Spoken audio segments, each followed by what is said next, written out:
ভোটের প্রক্রিয়া তার আগে এসআইআর প্রক্রিয়া, আর সেই এসআইআর প্রক্রিয়ায় নিত্য নতুন ফরমান কমিশনের। এসআইআর শুনানিতে কার্যকর নয় রাজ্যের ডোমিসাইল সার্টিফিকেট। নয়া নির্দেশ নির্বাচন কমিশনের, রাজ্যের ডোমিসাইল সার্টিফিকেট গ্রাহ্য নয়। শুনানিতে ভোটারদের দেওয়া নথি নেওয়া হবে, কিন্তু কোনো ভোটার ডোমিসাইল সার্টিফিকেট দিলে তথ্য যাচাইয়ের সময় সেই সার্টিফিকেট অগ্রাহ্য হবে। অর্কদীপ্ত মুখার্জি রয়েছেন আমাদের সঙ্গে। অর্কদীপ্ত, ঠিক কি বক্তব্য এখানে এই ডোমিসাইল সার্টিফিকেট নিয়ে নির্বাচন কমিশনের?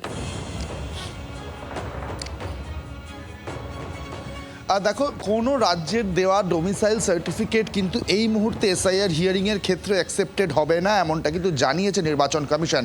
অর্থাৎ যদি এই পশ্চিমবঙ্গের পার্সপেক্টিভে ধরি শুভদীপ, সেক্ষেত্রে যদি রাজ্যের দেওয়া ডোমিসাইল সার্টিফিকেট কেউ সাবমিট করেন হিয়ারিংয়ের সময়, সেক্ষেত্রে কিন্তু সেটা অ্যাকসেপ্টেড না। কমিশন পরিষ্কার জানিয়ে দিয়েছে যে 13টা ডকুমেন্ট কমিশন বলেছে সেই 13টা ডকুমেন্টই গ্রাহ্য, এবং তার মধ্যে আধার কার্ডও রয়েছে।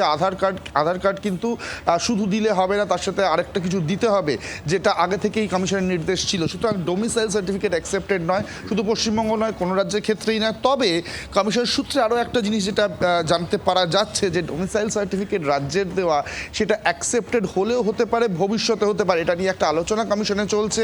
কমিশন যদি মনে করে সেই আলোচনা খুব তাড়াতাড়ি তার কি নির্যাস সেটা হয়তো আমরা জানতে পারবো, তো যে সেই একটা আলোচনা হচ্ছে বা চলেছে এরকম একটা আলোচনা, সেক্ষেত্রে ভবিষ্যতে কিন্তু ডোমিসাইল সার্টিফিকেট এসআইআর হিয়ারিংয়ের ক্ষেত্রে অ্যাকসেপ্টেড হতে পারে। প্রসঙ্গত এসআইআর হিয়ারিং কিন্তু ফেব্রুয়ারি মাসের পরের মাসের প্রথম সপ্তাহ অবধি চলবে। 7ই ফেব্রুয়ারি অবধি চলার কথা রয়েছে হিয়ারিং, যদি প্রয়োজন পড়ে। সেক্ষেত্রে এখনো কিন্তু মাসখানেক সময় রয়েছে, ফলে এই মুহূর্তে না হলেও আগামী কিছুদিনে কিন্তু ধন্যবাদ তোমায়। বাংলার আওয়াজ, বাঙালির আবেগ, জি 24 ঘন্টা।